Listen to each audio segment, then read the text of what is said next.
Hello students, आज का हमारा टॉपिक है एंगल्स। तो आज हम पढ़ेंगे एंगल्स और इसके टाइप्स के बारे में। तो सबसे पहले बात कर लेते हैं what is angle. When two rays meet at a common end point they form an angle. जब भी दो रे एक कॉमन पॉइंट पर एक दूसरे को मिलती हैं तो जो डायग्राम वहां पर बनेगा उसको हम बोलते हैं एंगल। आप यहां पर देख सकते हो कि हमारे पास दो रेज हैं, एक है ओ ए और दूसरी रे है ओ बी, और ये दोनों ही रे एक दूसरे को पॉइंट ओ पर मिल रही है। तो इस तरह से जो ये एंगल बना है ए ओ बी, हम इसको कहेंगे कि ये एक एंगल है। यहां पर जो इन दोनों रे का कॉमन पॉइंट यानी कि जो ओ है, इसको हम कहते हैं इस एंगल का वर्टेक्स। और ये जो दोनों रे यहां पर ड्रॉ की गई हैं ओ ए एंड ओ बी, इन दोनों रेस को इस एंगल के आर्म्स बोलते हैं। यानी कि आप लिख सकते हो कि जो पॉइंट O है ये है इसका vertex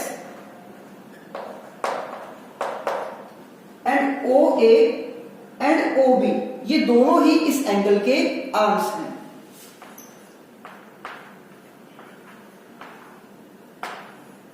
OA and OB both are the arms of this angle AOB। और इस एंगल को लिखने का जो तरीका होता है आप इसको लिख सकते हो। सबसे पहले ये साइन हम बनाएंगे, ये साइन होता है एंगल के लिए। उसके बाद किसी एक पॉइंट से हम स्टार्ट करेंगे, जैसे कि AOB, तो इसको हम लिख सकते हैं एंगल AOB। या फिर आप इसको इस तरह से भी लिख सकते हो एंगल का साइन लगाकर कि BOA।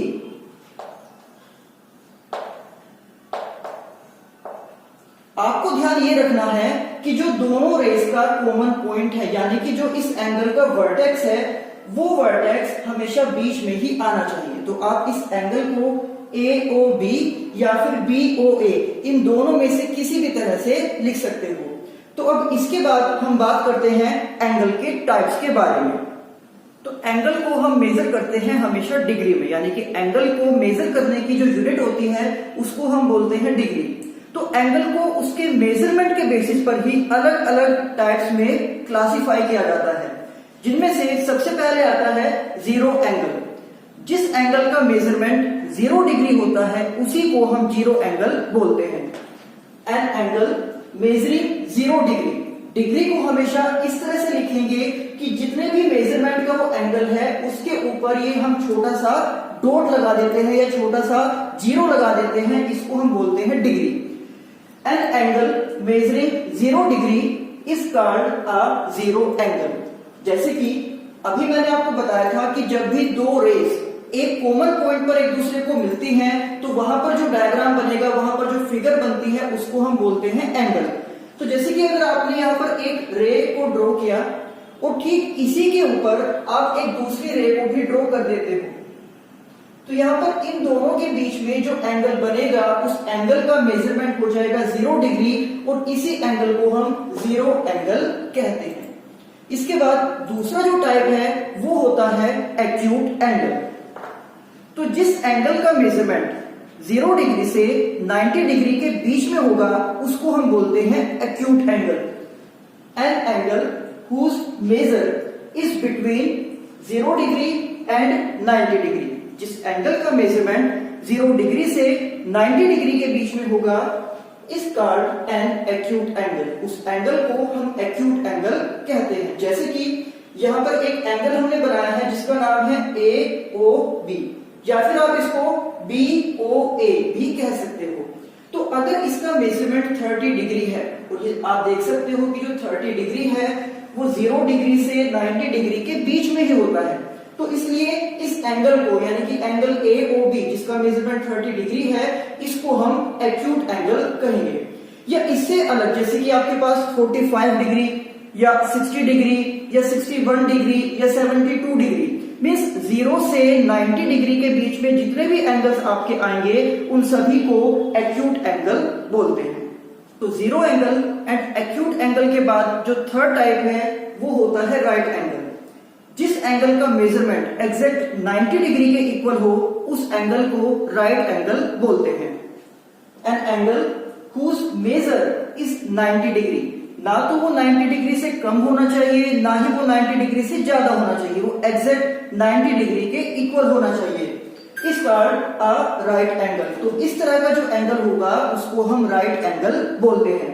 जैसे कि आप यहाँ पर देख सकते हो कि एक एंगल है हमारे पास पी क्यू आर। यहाँ पर दो रे हैं, एक है पी क्यू और दूसरी रे है क्यू आर, जो एक दूसरे को पॉइंट क्यू पर मिलती हैं, और इनके बीच में जो एंगल बना है वो 90 डिग्री का एंगल है, इसलिए इस एंगल को हम राइट एंगल कहेंगे।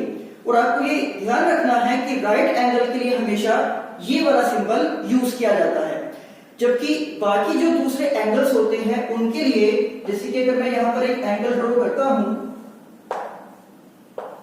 तो ये एक राइट एंगल नहीं है, इसके लिए हमें ये वाला सिंबल यूज करना होगा, यानी कि उन दोनों रेस के बीच में इस तरह से एक आर्क लगानी होगी। बट राइट एंगल के लिए हमेशा आपको यही वाला सिंबल यूज करना है। इसके बाद आता है ऑब्ट्यूज एंगल। तो जिस एंगल का मेजरमेंट 90 डिग्री से ज्यादा और 180 डिग्री से कम हो, मीन्स 90 डिग्री से 180 डिग्री के बीच में जितने भी एंगल्स आएंगे उनको हम ऑब्ट्यूज एंगल बोलते हैं।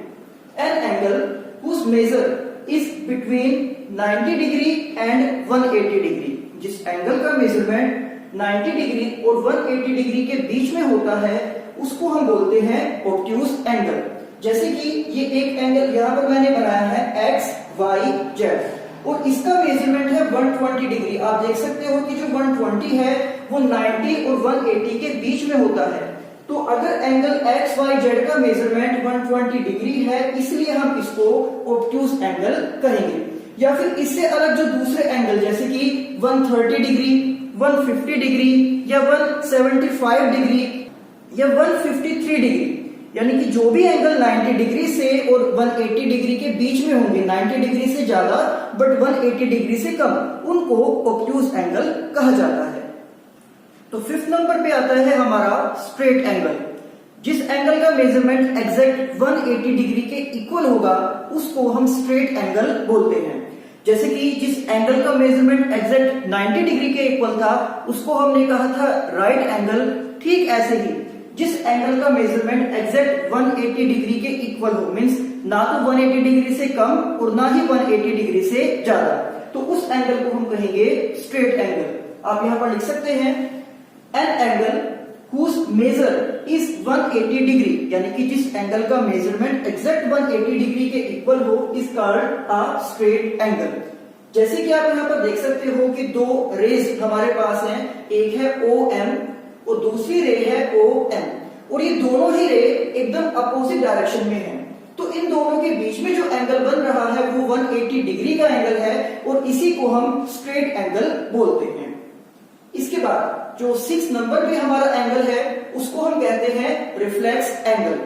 तो 180 डिग्री से आगे के जो एंगल होंगे, यानी कि 180 डिग्री से बड़े और 360 डिग्री से छोटे जो एंगल होंगे उनको हम कहते हैं reflex angle. An angle whose measure is between 180 degree and 360 degree, यानी कि जिन एंगल्स का मेजरमेंट 180 डिग्री से 360 डिग्री के बीच में होगा उनको हम कहते हैं रिफ्लेक्स एंगल। आप यहां पर देख सकते हो कि दो रेज YX एंड YZ और इनके बीच का अगर आप ये वाला एंगल मेजर करते हो तो ये आपको 180 डिग्री से ज्यादा मिलेगा, क्योंकि जब ये दो रे एकदम अपोजिट डायरेक्शन में थी तो वो स्ट्रेट एंगल बना रही थी, यानी कि 180 डिग्री का एंगल बना रही थी। अगर आप इनमें से एक रे को थोड़ा और नीचे कर दोगे, यानी कि इस तरह से, तो जो एंगल बनेगा वो 180 डिग्री से बड़ा होगा। तो मानकर चलिए यहाँ पर एंगल XYZ है 230 डिग्री का, तो इसको हम रिफ्लेक्स एंगल कहेंगे, क्योंकि ये 230 डिग्री जो है 180 डिग्री एंड 360 डिग्री के बीच में आता है। या फिर इन्हीं के बीच के जो दूसरे एंगल्स होंगे जैसे कि 190 डिग्री, 223 डिग्री, 250 डिग्री या 300 डिग्री, ये सभी एंगल रिफ्लेक्स एंगल ही कहलाएंगे। तो इस वीडियो में हमने बात की है एंगल्स और उसके टाइप्स के बारे में। टोटल 6 टाइप्स के एंगल मैंने आपको इस वीडियो में बताए हैं। सबसे पहला है जीरो एंगल। जिस एंगल का मेजरमेंट 0 डिग्री के इक्वल होगा उसको हम जीरो एंगल बोलते हैं। उसके बाद जो सेकंड टाइप है वो है एक्यूट एंगल। जिस एंगल का मेजरमेंट 0 डिग्री से 90 डिग्री के बीच में होगा उसको हम बोलते हैं एक्यूट एंगल। उसके बाद जिस एंगल का मेजरमेंट एग्जैक्ट 90 डिग्री के इक्वल हो जाए उसको हम बोलते हैं राइट एंगल। उसके बाद 90 डिग्री से 180 डिग्री के बीच में जो एंगल बनते हैं उनको हमने कहा है ऑब्ट्यूज एंगल।